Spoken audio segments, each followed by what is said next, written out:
बाद में फिर उसने जो है दो बनाए, जोड़े बने, जोड़े, इन जोड़ों से तो अरबों खरबों लोग पैदा हो गए, पूरी सृष्टि संसार पूरा बस गया। तो फिर क्या किया राधा कृष्ण ने? क्या किया? राधा कृष्ण के द्वारा एक संतान उत्पन्न हुई, उनका नाम है विष्णु भगवान। महाविष्णु कहते हैं जिनको, जिनके पुत्र हैं ब्रह्मा जी। तो राधा कृष्ण के पुत्र हैं, ब्रह्म वैवर्त पुराण की प्रमाण है इसका, आप लोग देख सकते हो। राधा कृष्ण के पुत्र हैं विष्णु भगवान और लक्ष्मी जी। विष्णु भगवान ने लक्ष्मी जी को बनाया, अपने शरीर से अलग किया।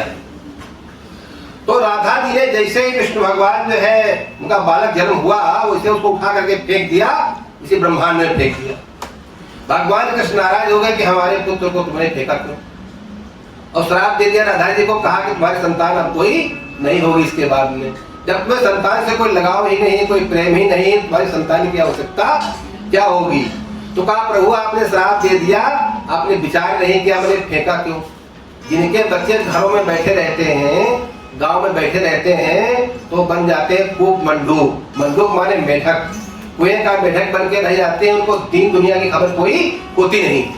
जब आप अपने बच्चों को भेज देते हो अमेरिका, जर्मनी, जापान, तब उनको घूम करके आते हैं, तब पता चलता है कि दुनिया कहाँ है, दुनिया कहाँ पहुंची है। और वो जब लौट करके आते हैं और करोड़ों रुपए कमा के घर भर देते हैं, तब आपको पता चलता है कि हाँ हमने बाहर भेजा था, तो इसका फल ये। और जो बच्चे कहीं जाते ही नहीं, घर के बाहर निकलते ही नहीं और गांव में पड़े रहते हैं, वो बेचारे खेती के अलावा और क्या जाने की दुनिया क्या होती है, नहीं जानते हो। तो इस प्रकार माता जी ने कहा राधा मैया ने कि प्रभु मैंने इसको विराट ब्रह्मांड में फेंका है, ये क्या चमत्कार करेगा, या क्या दुनिया में नाम पैदा करेगा हमारा तुम्हारा, इसका चमत्कार देखिए। ये हमारा बालक है, ये ऐसा का बालक नहीं है, कोई इसकी मृत्यु नहीं होगी, ये अमर है। अमर के जो बच्चे होते हैं वो अमर होते हैं, मरते नहीं कभी। तो हमारा ये पुत्र अमर है, मर सकता नहीं कभी, कहीं फेंक दे इसको। फिर क्या हुआ, वही आपने पढ़ा सुना होगा, बालम मुकुंदम मनसा स्वरामी। वही बाल मुकुंद जो है छोटा सा बालक, जो कल्प वृक्ष है धरती के ऊपर, वो आकर के गिरा पृथ्वी के ऊपर, और यहाँ उसमें प्रलय आई हुई थी, तो जल ही जल था, यहाँ पर जल था। और इलाहाबाद में आपने कभी गए होंगे, प्रयागराज में, तो वहाँ एक कल्प वृक्ष है, वो कभी नष्ट नहीं होता। तो कल्प वृक्ष जो है, अंग्रेज जब आए थे उसको काट करके बंद कर दिया था उन्होंने। वो कल्प वृक्ष बहुत ऊपर तक रहता है। तो प्रलय हुई तो कल्प वृक्ष के पत्ते जो ऊपर पड़े हुए थे, उन्हीं के पत्तों के ऊपर वही बाल मुकुंद भगवान लेटे हुए आनंद से मुस्कुरा रहे थे और अपने अंगूठे को चूस रहे थे। वो वही विष्णु भगवान है। उसके बाद में माँ दुर्गा प्रकट हुई, और माँ दुर्गा ने उनको एक मंत्र बताया, ऐं बीज मंत्र। उस बीज मंत्र का विष्णु भगवान ने जाप किया तो उनको संपूर्ण ज्ञान होगा, जितना भी ज्ञान होता है। वाग बीज कहते हैं ओम ऐं, ऐं मंत्र वाग बीज, उसे संपूर्ण ज्ञान हो गया। उसके बाद में उनका विस्तार वही हो गया, और उसी में वो सैन्य करने लगे। उन्हीं से नाभि कमल, कमल नाभि से निकला, और उसी से ब्रह्मा जी की उत्पत्ति हुई।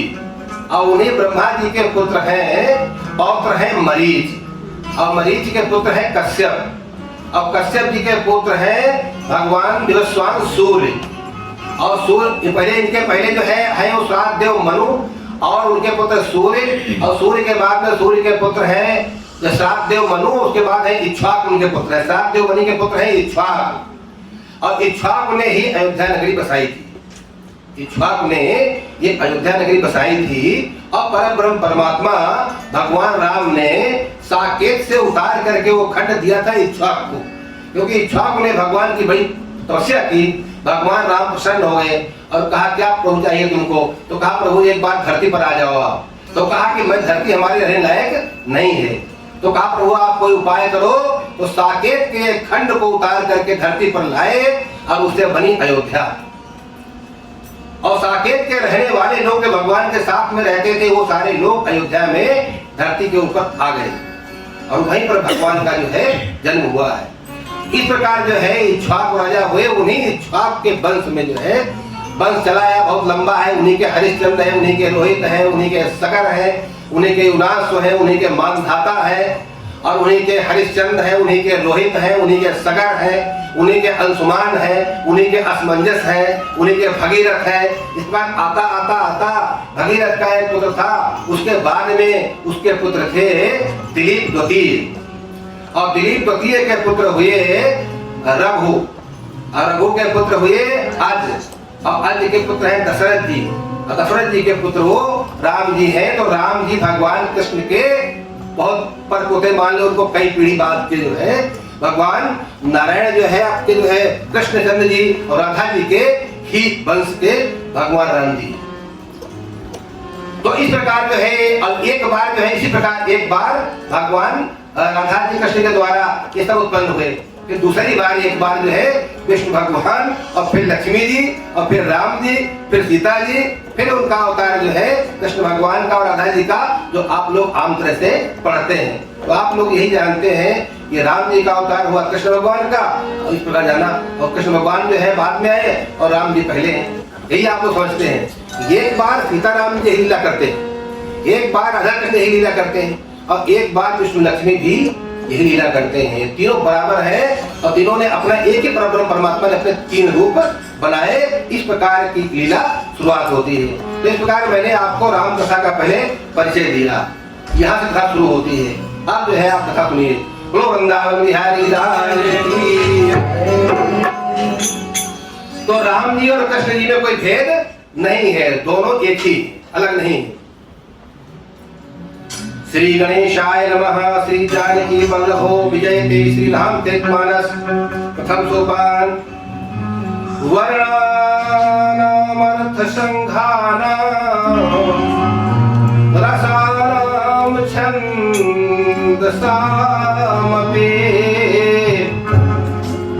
मंगलानाम च कर्तारो वंदे वाणी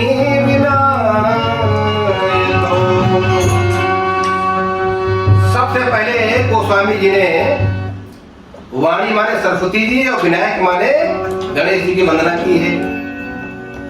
प्रश्न उठता है कि सीताराम जी की वंदना पहले नहीं की, उनके इष्ट तो सीताराम जी हैं, तो वाणी यानी सरस्वती मैया के गणेश जी को प्रणाम पहले क्यों किया? तो जो गणेश जी है, गणेश जी कृष्ण भगवान ही है। कृष्ण भगवान के एक रूप विष्णु भगवान जिस समय शंकर जी एक बार अपने घर जा रहे थे पार्वती मैया के पास में, तो वहां पर स्नान कर रही थी, तो एकाएक पहुंच गए तो शर्म लग गई उनको, तो सोचा कोई द्वारपाल होना चाहिए, जब कोई बाहर का आदमी आवे तो उसको रोक दे कि भाई हाँ माता जी स्नान कर रही हैं। इसलिए उन्होंने ध्यान किया भगवान का, और अपने शरीर में स्नान कर रही थी पीली मिट्टी, और पीली मिट्टी को एक मूर्ति का रूप दिया, और उसी में भगवान नारायण विष्णु भगवान पुत्र के रूप में आ गए। विनायक गणेश जी का नाम जो गणपति, और जो है गण का मतलब होता है देवता, पति माने स्वामी, और देवताओं का स्वामी कौन है? भगवान नारायण। तो नारायण ही पार्वती के प्रार्थना करने पर गणेश जी का रूप बनाया था, इसीलिए शंकर जी के ब्याह में भी गणेश जी की पूजा हुई। तो गणेश जी जो है भगवान नारायण है, नारायण का अवतार है, और भगवान शंकर जी की सेवा करने के लिए उन्होंने ये अवसर प्राप्त किया, क्योंकि भगवान नारायण शंकर जी की सेवा करते हैं और शंकर जी नारायण की सेवा करते हैं, दोनों एक दूसरे की सेवा करते हैं। इसका मतलब क्या है? शिक्षा मिलती है समाज को कि आदमी को सर्वे सर्वा अपने को नहीं मानना चाहिए। आप कभी किसी अपने से बड़े मान चलोगे किसी को, तो आपका कल्याण हो जाएगा, और सब कुछ अपने को मान लोगे और आदमी अल्पज्ञ तो गलती कर बैठोगे, और गलती कर बैठोगे तो बेड़ा चला जाएगा, आपका नीचे डूब जाएगा। इसलिए गुरु बनाया जाता है, इसलिए बड़ों का मान सम्मान किया जाता है। तो शंकर जी भगवान नारायण को बड़ा मानते हैं और नारायण शंकर जी को बड़ा मानते हैं, इसलिए एक दूसरे की पूजा किया करते हैं, क्योंकि ब्रह्म से बड़ा तो है नहीं कोई, तो पूजा करें किसकी? और समाज को शिक्षा कैसे दें? तो एक दूसरे की पूजा अपने स्वरूप की आपस में किया करते हैं, इसे संसार को ये शिक्षा मिले। दूसरी ये तो हो गया, एक ऊपर हो गया। दूसरा ये हो गया कि अगर आपको कोई ग्रंथ लिखना है, महाकाव्य लिखना है, धर्म ग्रंथ लिखना है, तो बिना सरस्वती मैया के कृपा के आप ग्रंथ लिख ही नहीं सकते। वो जो है वाणी की स्वामिनी, आपकी वाणी, तब तक आपके वाणी से कोई शब्द निकल ही नहीं पाएगा, उस स्तर का चाहते हैं आप बिना प्रणाम किए। और विनायक जो है भगवान गणेश जी को ये मिला हुआ है कि आपकी पूजा के बिना और आपके नाम के बिना अगर किसी ने कोई कार्य शुरुआत की तो कार्य पूर्ण नहीं होगा। तो सर्वप्रथम हमारे यहाँ शादी हो, विवाह हो, कोई भी कार्य हो मांगलिक, सब में गणेश जी की पूजा इसीलिए की जाती है। और गणेश जी की पूजा क्यों की गई? तो गणेश जी अपने माता पिता का सम्मान करते थे। जो व्यक्ति अपने माता पिता का सम्मान करता है वो आगे तरक्की करता है, दिन पर दिन बढ़ता है। जो माता पिता का मान सम्मान नहीं करते वो आगे बढ़ नहीं पाते हैं, और कदाप बढ़ भी गए तो नीचे गिर जाते हैं। तो इसलिए यहाँ गोस्वामी तुलसीदास जी ने इतना बड़ा महाकाव्य रामायण धार्मिक काव्य लिखा, तो सबसे पहले उन्होंने माँ सरस्वती को प्रणाम किया और गणेश जी को प्रणाम किया। वंदे वाणी विनायकं भवानी शंकरो वंदे श्रद्धा विश्वास रूपिणो याभ्यां विना न पश्यन्ते सिद्धाः स्वान्तः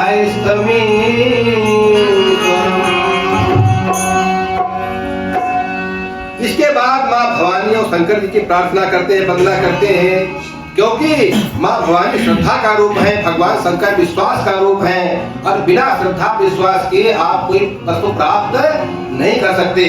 अगर आपको भगवान को प्राप्त करना है तो पहले आपको यह मानना पड़ेगा कि भगवान की मूर्ति है, परब्रह्म परमात्मा है। इसमें आपने गलती से भी ये मान लिया कि ये पीतल के, सोने के, चांदी के, मिट्टी के, तो आपको पाप लग जाएगा। आपका भाव होना चाहिए कि परब्रह्म परमात्मा है साक्षात। आपको विश्वास करना पड़ेगा। जब आप ये विश्वास करोगे और उसके बाद में इनके प्रति आपकी श्रद्धा होगी, और जब आप ठाकुर जी की सेवा करना शुरू करोगे तो धीरे धीरे आपका मन लग जाएगा और आप परब्रह्म परमात्मा को प्राप्त कर लोगे। मीराबाई को भगवान जब प्राप्त हो गए तो फिर उनको ठाकुर जी को साथ में ले जाने की आवश्यकता नहीं पड़ी। जब देखा कि धरती पर पाप बढ़ रहा है तो मीराबाई जो है यही वृंदावन में जाकर बांके बिहारी की मूर्ति में ज्यों की त्यों समा गई। ये इतिहास है। कोई उनका शरीर नहीं मिला और न कोई उनकी कब्र बनी हुई, न कोई उनकी मजार बनी हुई है। जितने भी लोग मरते हैं उनका कहीं न कहीं बना होता है कि यहाँ उनकी मृत्यु हुई। मीराबाई का कहीं कोई नहीं। मीराबाई जो सदैव जो है समा गई बांके बिहारी में, क्योंकि जब आप परमात्मा की भक्ति करते करते परमात्मा में लीन हो जाते हैं तो आप परमात्मा के समान हो जाते हैं और परमात्मा में ही आप मिल जाते हैं। ये अभ्यास करने की बात है। तो यहाँ पर भवानी शंकर को प्रणाम किया गोस्वामी जी ने। ये श्रद्धा विश्वास का स्वरूप है। बिना इनके कोई काम हमारा चलने वाला नहीं। वंदे बोधमयं नित्यं गुरुं शंकर रूपिणं यमाश्रितो हि वक्रोऽपि चन्द्रः सर्वत्र वन्दते। भगवान शंकर जो है सारे संसार के गुरु। अगर कदाचित किसी को कोई गुरु प्राप्त न हो, अच्छा गुरु किसी को न मिले, तो उसको भगवान शिव को अपना गुरु मान लेना चाहिए और गुरु मान करके उनकी पूजन उनका करना शुरू कर देना चाहिए। सारे संसार के जो गुरु हैं वो भगवान शंकर जी हैं और उनकी ऐसी कृपा है कि टेढ़ा चंद्रमा भी जो है उनके सिर पर विराजमान हुआ तो सारा संसार ने उस चंद्रमा की वंदना की, उसकी प्रार्थना की। चंद्रमा जो थे वो जो है बहुत अच्छे व्यक्ति नहीं थे, लेकिन भगवान की साधना की तो भगवान प्रसन्न हो गए शंकर जी और उनको मस्तक पर धारण कर लिया तो उनका नाम हो गया। अन्यथा चंद्रमा ने जो है अपने गुरु की पत्नी के साथ चले गए, चली और फिर दे नहीं गए थे, बड़ा युद्ध हुआ तब जाके उन्होंने दिया। तो जो ऐसा कैरेक्टर का आदमी हो वो सम्मान नहीं हो सकता है क्या? लेकिन भगवान शंकर कृपा से जब उनको लगा कि हमारा बड़ा अपमान हो रहा है, भगवान शंकर की शरण में गए, तो शरण में गए, तपस्या की, भगवान भले प्रसन्न हो गए और उनको अपने मस्तक पर विराजमान किया। तो सारा संसार तब से चंद्रमा की पूजा करता है। कोई भी आप पूजा करोगे घर में तो वही सूर्य, चंद्रमा, मंगल, बुध, इनकी पूजा के बिना काम नहीं होगा। तो टेढ़ा चंद्रमा भी पूजनीय हो गया भगवान भोले के पास। सीताराम गुणग्राम पुण्यारण्य विहारिणो वंदे विशुद्ध विज्ञानो कवीश्वर कपीश्वरो। उसके बाद में सीताराम जी को प्रणाम करते हैं। उसके बाद में हनुमान जी को और कवीश्वर वाल्मीकि जी को प्रणाम करते हैं, क्योंकि पृथ्वी के ऊपर आद्य कवि थे वाल्मीकि जी। सबसे पहले पृथ्वी पर अगर किसी ने कविता कोई की है, काव्य लिखा है तो वाल्मीकि जी थे, आदि कवि थे। उन्होंने रामायण लिखी थी संस्कृत में और उसी से शिक्षा लेकर के गोस्वामी जी ने रामचरितमानस लिखा है। कि त्रेता युग भय वाल्मीकि मुनि।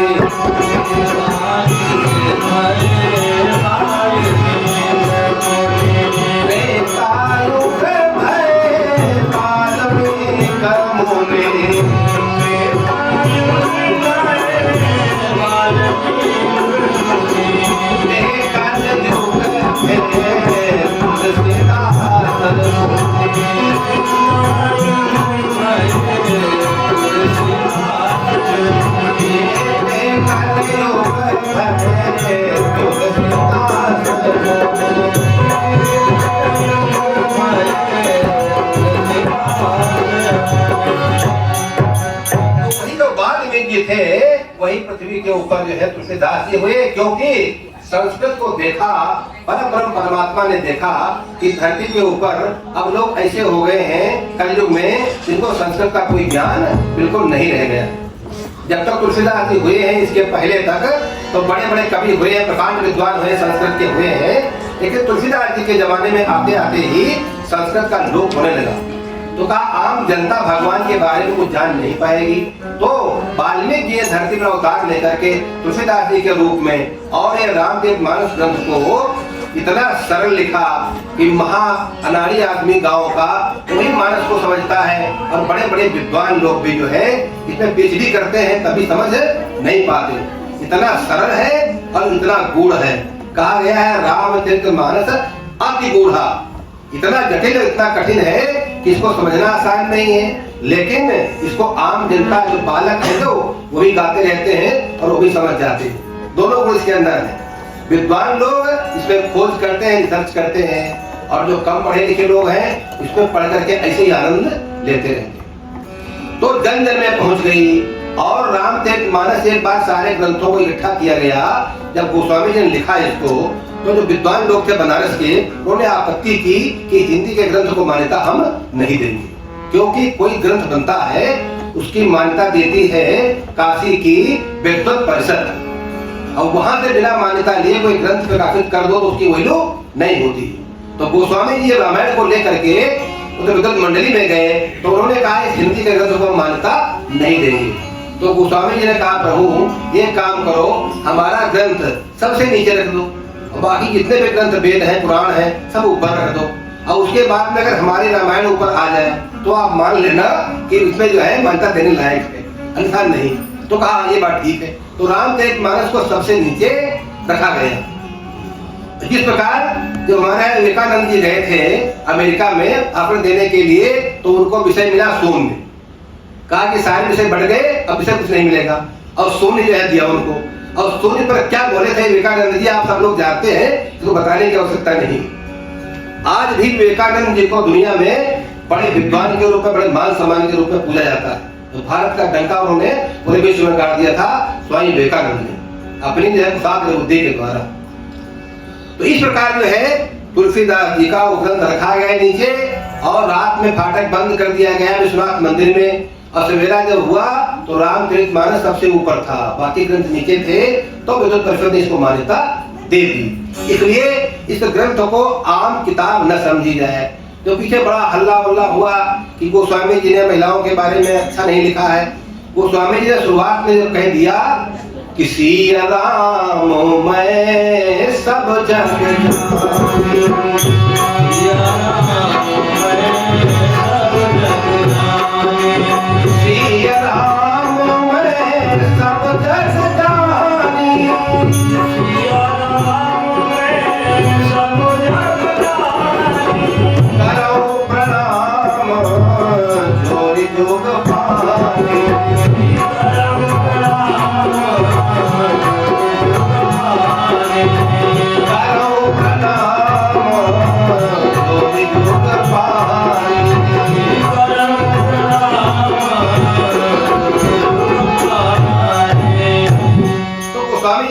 संसार को सिया राम में मिल गया तो किसी की बुराई क्यों लिखेंगे। लेकिन आगे जो बताने कुछ आए हैं उसके पीछे कारण ये है, अगर तुलसीदास जी को यह बताना पड़ेगा कि हमारे भारत में कितनी प्रजातियां उस समय थी, कितनी जातियां थी, कितनी नदी है, कितने पर्वत हैं, रामायण में पूरे भारत का नक्शा है। जो भी रामायण में लिखा है एक भी बात आपको झूठी नहीं मिलेगी। लिखा है अयोध्या, अयोध्या है, लिखा है काशी, काशी है, लिखा है हिमालय पर्वत, हिमालय पर्वत है, लिखा है जितने भी नगर, जितने भी गांव, लिखा है श्रृंगबेरपुर, श्रृंगबेरपुर है, लिखा है तमसा नदी, तमसा है, लिखा है चित्रकूट, चित्रकूट है। ऐसी कोई बात इसमें की नहीं है जो आपको गलत मिले। पूरे भारत का नक्शा है रामचरितमानस, जो भगवान निवास करते हैं, परमात्मा निवास करते हैं भारत में। और भारत में क्यों निवास करते हैं? भा का मतलब होता है भक्ति, और रथ का मतलब होता है जो लगा रहे।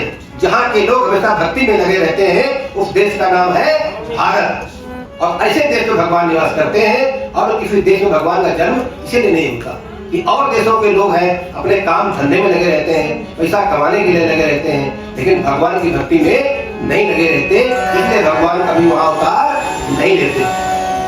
भगवान पक्षपात नहीं करते हैं, लेकिन जहाँ भगवान को कोई पूछेगा, भगवान को कोई मानेगा, जैसे कि मान लिया 4 बालक होते हैं आपके, 4 बेटे, लेकिन जो बेटा माँ बाप को बुलाएगा, अपने पास रखेगा, माँ बाप तो वहीं जाएगा ना। और कोई बुलाएगा, पूछेगा तो क्यों जाएंगे उसके पास? तो परम परमात्मा हमारे माई बाप तो है, वो परम पिता है वो, तो हमारे यहाँ क्यों आएगा? वो जब आएगा जब बुलाएंगे तब। तो भारत के लोग भगवान की भक्ति करते रहते हैं और लगे रहते हैं, इसलिए भारत में भगवान का जन्म होता है। बोलो सियापति रामचंद्र भगवान की। इस प्रकार जो है वाल्मीकि जी को और तुलसीदास जी को प्रणाम किया है, तुलसीदास जी ने प्रणाम किया है वाल्मीकि जी को और हनुमान जी को, क्योंकि बिना हनुमान जी के रामचरितमानस कथा असंभव है। हनुमान जी बड़े श्रोता है, बड़े ज्ञानी है, और लिखा है कि श्रोता वक्ता ज्ञान निधि कथा राम की गुण। श्रोता और वक्ता दोनों ज्ञान के समुद्र होने चाहिए, तब जाकर के जो है समझ में आएगी। तो श्रोता के रूप में हर जगह हनुमान जी महाराज विराजमान रहते हैं, जो परम ज्ञानी है। और जितने पंडित विद्वान लोग हैं वो खुद कुछ नहीं कहते, भगवान को प्रणाम करके आते हैं, प्रभु जो कुछ निकलेगा मुंह से वो आपकी कृपा होगी तो निकल जाएगा। कोई भगवान को कुछ भी नहीं, भगवान के बारे में बोल नहीं सकता है कोई। भगवान जब बुलवाएगा उससे तभी वो भगवान के बारे में बोल सकता। उद्भव सिद्ध संहारकारिणे क्लेशहारिणे सर्वश्रेयं करीं सीता न तो हम राम बल्लभा। सीता मैया के बारे में कहा गया, आप लोग ध्यान देना। फिर बाद में कह दोगे सीता मैया को रावण हर ले गया, तो ये क्या ताकत थी? ताकत होती तो रावण क्यों हर ले जाता? वहां तो सीता जी गई नहीं थी। सीता जी की कितनी पावर है, संसार को सारा उत्पन्न करती है सीता जी, संसार को सारे संसार को उत्पन्न करती है राधा जी, और सारे संसार को उत्पन्न करते हैं लक्ष्मी जी। भगवान कुछ भी नहीं करते, क्योंकि भगवान अकर्ता है। भगवान न चलते हैं, न बोलते हैं, न खाते हैं, न पीते हैं, न कुछ काम करते हैं, शांति और आनंद से बैठे रहते हैं। केवल उनको काम करवाता कौन है? उनका सारा काम करती हैं उनकी शक्तियां। तो है एक बार हनुमान जी महाराज राम जी के पास बैठे एकांत में, और सीता मैया थी। पूछा, प्रभु हम कुछ जानना चाहते हैं। राम जी ने कहा कि हे सीते, तुम हनुमान जी को कुछ ज्ञान के बारे में बताओ। आप लोग ध्यान दो, बातचीत करोगे तो समझ नहीं आएगा। बात के लिए बहुत टाइम है, ध्यान रखना, हमारे ध्यान भंग हो जाएगा। तो हनुमान जी को सीता मैया ने बताया कि हे हनुमान जी महाराज, ये आपके सामने जो बैठे हुए हैं मुकुट पहने, ये जो है मानव नहीं है, ये परब्रह्म परमात्मा है। और ये आप ध्यान लो, जो आपको देखते हो जो हो रहा है, ये कुछ नहीं करते, ये सब करने वाली मैं बैठी हूँ। सारे संसार को जब से भगवान का जन्म हुआ है तब से लेकर और इनको उसी लोक में साकेत तक पहुंचाने तक का ठेका हमारा है, ये काम हमारा है। जो कुछ भी आप देख रहे हो, लंका जल रही है, रावण मर रहा है, लक्ष्मण जी रो रहे हैं, राम जी बनपुर जा रहे हैं, ढूंढ रहे हैं सीते सीते, जो कुछ कर रहे हैं ये सब मेरे द्वारा हो रहा है, ये कुछ नहीं करते। इन पर तो लोग मिथ्या आरोप लगा देते हैं। कैसे? शरीर के अंदर आत्मा है, परब्रह्म परमात्मा का अंश। हम कहते हैं हमारी आत्मा बड़ी दुखी है। आत्मा को कौन दुख देने वाला है? आत्मा तो परब्रह्म परमात्मा का अंश है, उसे न दुख होता है न सुख होता है। सांसारिक कोई प्रभाव आत्मा के ऊपर नहीं पड़ता। पड़ता किस पर है? पड़ता है शरीर के ऊपर। सारे काम करता है शरीर, लेकिन दोष आप लोग देते हो आत्मा को कि जो कुछ करता है आत्मा करता है, वो आत्मा अकर्ता है। और शरीर करता है। इसी प्रकार हम आत्मा को ध्यान नहीं पाते, पर ब्रह्म परमात्मा कुछ नहीं करते, राम जी कुछ नहीं करते, सारा काम करने वाली है सीता मैया। तो लिखा है उद्भव उत्पन्न करने वाली और संहार करने वाली और पालन करने वाली, तीनों काम करने वाली कौन है? उद्भव स्थिति संहार कारणीम क्लेश हारणीम सर्वश्रेष्ठ करीम सीताम न तो हम राम बल्लभा, जो राम की बल्लभा जो सीता मैया है वो सारे संसार को उत्पन्न करती हैं, पालन करती हैं, उनका संहार करती हैं। और फिर आप लोग ये कह दो कर दो कि रावण जैसे वो दे गया उनको और कुछ कर नहीं पाई और उनको दुख हो रहा है, तो ये क्यों सोचने की बात है? क्योंकि कोई भी जब भगवान लीला दिखाते हैं तो भगवान इतने बड़े कलाकार हैं कि जब साधारण कलाकार देखा होगा आपने, कोई पुराने फिल्में देखी होंगी, फिल्में उसमें कोई पात्र जो है देखा पसंद आ गया आपको और वो रो रहा है तो आप भी रोने लगते हैं सिनेमा हॉल के अंदर, जो थोड़े भावुक लोग होते हैं। और आप नाटक देखो, कभी नाटक देखा होगा आपने और वेंकी देखी हुई कभी, वहां देखो हरिश्चंद्र को जब दुख मिलता है सारी पब्लिक रो जाती थी टोटल, जबकि वो कलाकार पब्लिक का है, कोई हरिश्चंद्र नहीं है, वो पब्लिक का कलाकार है और आपको आपने एक मंच पर दिखा रहा है लेकिन आप रो पड़ते हैं। इसी प्रकार जब ब्रह्म परमात्मा लीला करेगा तो कैसी लीला होगी ये आप लोग जो है कल्पना नहीं कर सकते इसकी। भगवान स्वयं जब नायक बनकर लीला कर रहा है तो उसकी लीला कैसी होगी? इसलिए जो है माँ भवानी जो है सब कुछ करने वाली है, शंकर जी नहीं करते, सब पार्वती मैया करती। यन् मायाव सवर्ति विश्वमखिलम ब्रह्मादि देवासुरा यत्सत्त्वादमृषैव भाति सकलम रज्जौ यथा हेर्भ्रमा। इस प्रकार आपको अंधेरे में रस्सी पड़ी हुई हो तो सांप दिखाई पड़ता है कि सांप काटल हो जाता है, और टार्च जला दोगे तो रस्सी होती, सांप होता नहीं। इस प्रकार सारा संसार हमको आपको दिखाई पड़ रहा है, उसी प्रकार है कि ये सर्प है लेकिन सर्प नहीं है, ये रस्सी है। जब प्रकाश जलेगा दिमाग का तो आपको पता चलेगा मैं शरीर नहीं हूँ, मैं परब्रह्म परमात्मा का अंश हूँ, अहम ब्रह्मास्मि। तब तुमसे, तब शब्द आएंगे, तब तुम से, तब तुम असे, वो तुम ही हो, यानी परब्रह्म परमात्मा आपके अंदर विराजमान है। जब आप पहचान जाओगे कि परब्रह्म परमात्मा का अंश मैं शुद्ध आत्मा हूँ, तो आप शरीर को जब भूल जाओगे तो परब्रह्म परमात्मा के यहाँ से आए हैं और उसी से मिल जाओगे, तो आपको संसार का कोई सुख दुख व्याप्त नहीं सकता है। कुछ भी होता रहे इसका कोई आपको पुण्य लगेगा और न पाप लगेगा। जब आप भगवान में लीन हो जाओगे तो फिर परमात्मा ही कराएगा जो कुछ होगा, आप अकर्ता हो जाओगे और परमात्मा फिर अपने हिसाब से कराएगा, तो आपसे गलत कार्य होगा नहीं और आप भगवान में लीन हो जाएंगे। तो इस प्रकार ये सारा काम कौन कराता है? ये भगवान की माया जो सीता मैया है वो कराती हैं, और आपको लगता है ऐसा है कि राम जी करते हैं। यत्पादप्लव में कमेव हि भवाम्भो धेस्ति शावतां वंदे हम तम से सकारण परम रामाख्यमीशं हरिम्। नाना पुराण निगमागम सम्मतम यद रामायणे निगदितं क्वचिदन्यतोऽपि स्वान्तः सुखाय तुलसी रघुनाथ गाथा भाषा निबंधमति मंजुलमातनोति। तुलसीदास जी ने जो है कथा लिखी तो अपने आत्मा की प्रसन्नता के लिए लिखी कि हम अगर प्रसन्न होंगे तो संसार को हम प्रसन्न कर सकते हैं, और हम अगर दुखी होंगे तो हम संसार को दुख से निवारण कैसे कर सकते हैं।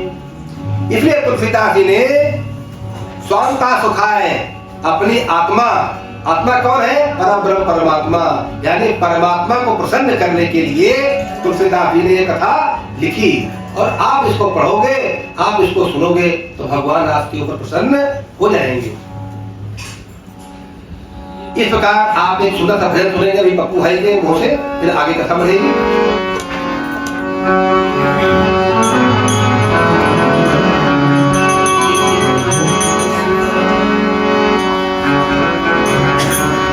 प्रभु के सिवा कहीं दिल न लगा,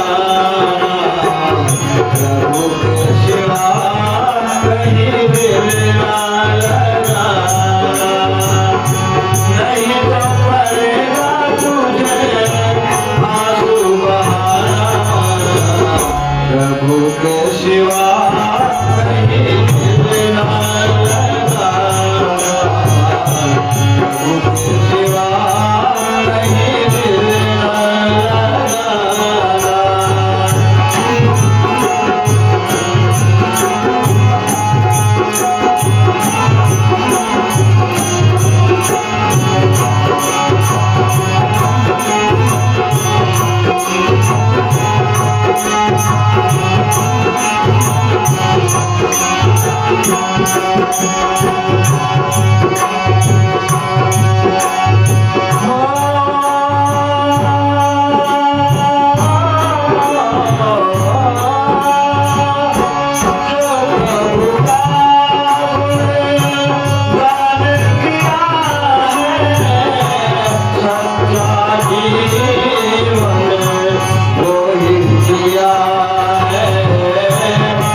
भरद्वाज मुनि बसहि प्रयाग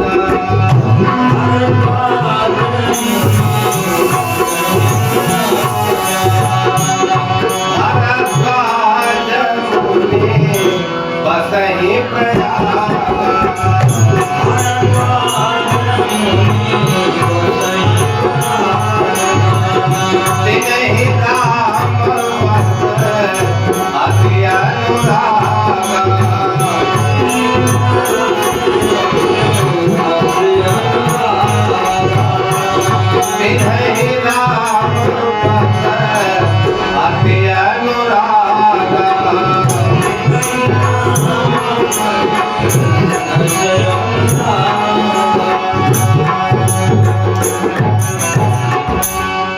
प्रयागराज में भरद्वाज मुनि का आश्रम है। आप लोग गए होंगे प्रयाग, तो शायद देखा हो भरद्वाज जी का आश्रम मौजूद है अभी भी। तो एक बार जब हर साल वहां पर मेला लगता है मकर का, कुंभ का मेला लगता है जब कभी कभी 4-5 साल में, और हर वर्ष मकर में भगवान सूर्य आते हैं, उस पर मेला लगता है प्रयागराज में। तो सारे भारत के संत वहां पर इकट्ठा होते हैं और प्रवचन करते हैं। तो एक बार की बात है, एक बार भरे मकर नहाए,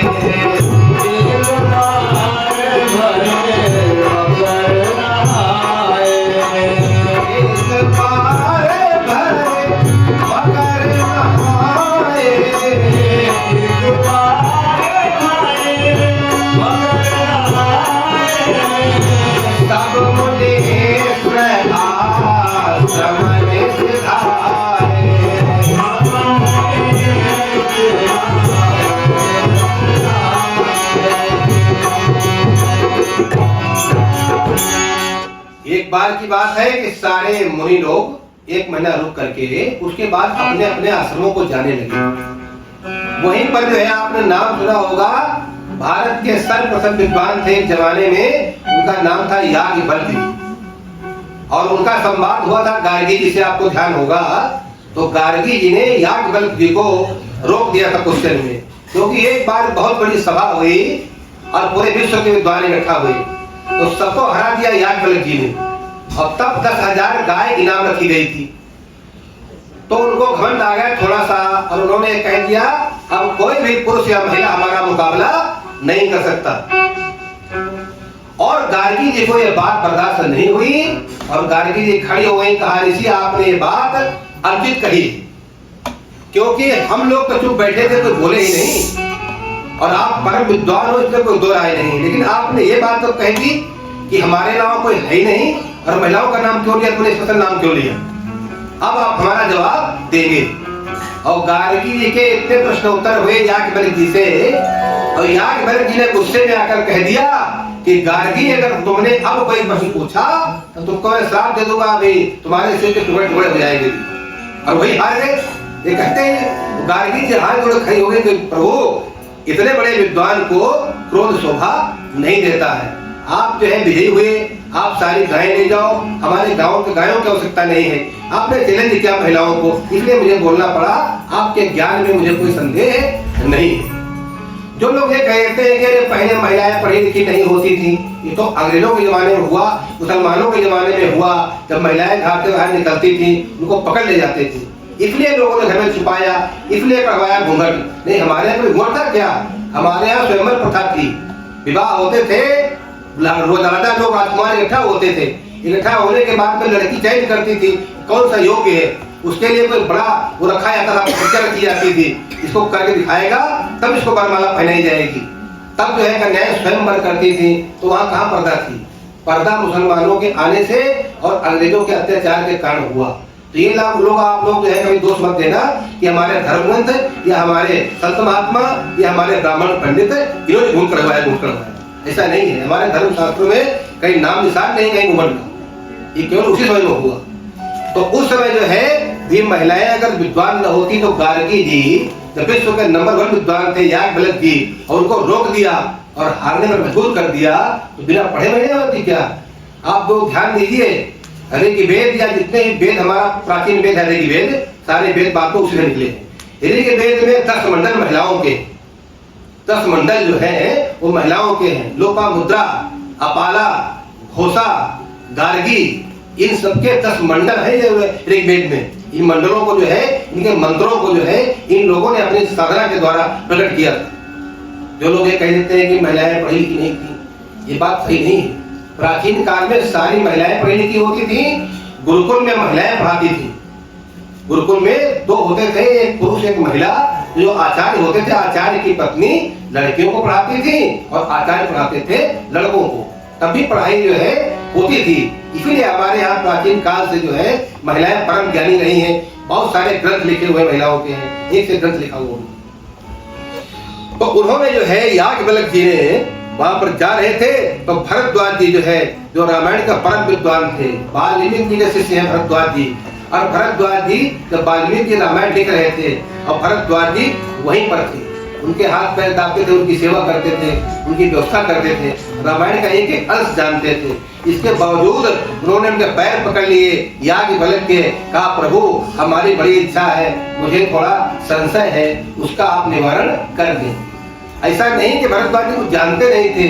भरद्वाज ने सोचा यदि हम सुनेंगे राम कथा तो सारे संसार में फैल जाएगी और हर छोटा से छोटा व्यक्ति इस कथा को सुन करके अपना कल्याण कर लेगा। तो लोक कल्याण के लिए भरद्वाज जी ने कार्य किया। उन्होंने याज्ञवल्क्य जी को रोक लिया, उनके चरण पकड़ करके और बैठ गए। सादर चरण सरोज पखारे,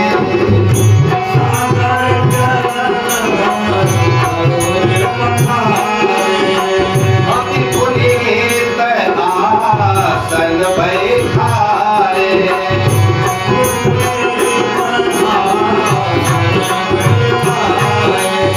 अति पुनीत आसन बैठारे।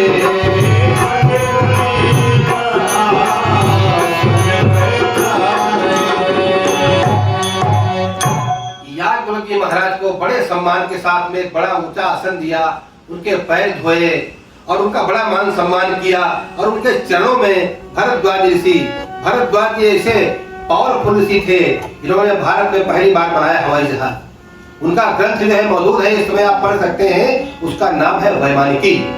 इसमें जो है कैसे बनता है हवाई जहाज, क्या क्या यंत्र लगते हैं, क्या क्या व्यवस्था लगती है, किन किन चीजों की आवश्यकता होती है, पूरा का पूरा वर्णन उसमें दिया हुआ है सूत्रों में, और वो पुस्तक मौजूद है इसमें।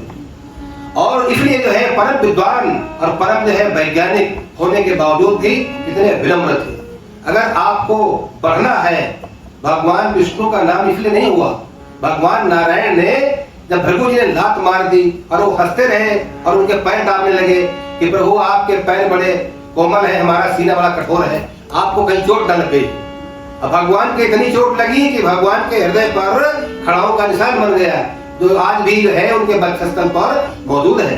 भगवान नारायण की प्रार्थना करते हैं, उसका जिक्र आता है कि इनके हृदय के ऊपर ब्राह्मण भृगु का चरण चिन्ह है। तो इतनी सहनशील जो व्यक्ति होता है वो कभी मार नहीं खाता, पूरी दुनिया में वो नंबर 1 होता है।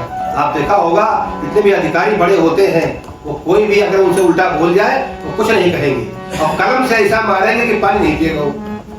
क्रोध नहीं आता, गुस्सा नहीं आती उनको। जो जितना विनम्र होता है वो उतना ही श्रेष्ठ बनता है। इसलिए विनम्रता से उनके चरणों में गिर पड़े, लौटने लगे और पैर पकड़ लिए। प्रभु मुझे जो है एक बहुत बड़ा संशय है और आप चारों वेदों के ज्ञानी हैं, आपसे बड़ा कोई ज्ञानी नहीं है, प्रभु हमारा वो संशय आप दूर कर दीजिए। ये नहीं कहा कथा सुनाओ, कथा सुनाने का मतलब 9 दिन। अब 9 दिन किसी को आप रोकना चाहते हैं तो कठिन काम है। अब महाराज जी तो जा रहे थे तो कहा कि ऐसी बात पूछो जो रोक भी जाए लंबे समय और बुरा भी न लगे। तो उन्होंने कहा प्रभु एक संशय है। अब जब बैठेगा बताने के लिए कितने संशय आ जाए क्या पता। बहुत प्रसन्न हुए मुनि जी, बैठ गए और कहा कि बताओ क्या सुनना चाहते हो, क्या इच्छा है, क्या पूछना चाहते हो। तो क्या कहते हैं भरद्वाज जी, क्या कहते हैं, अरे राम नाम करे अमित प्रभाव,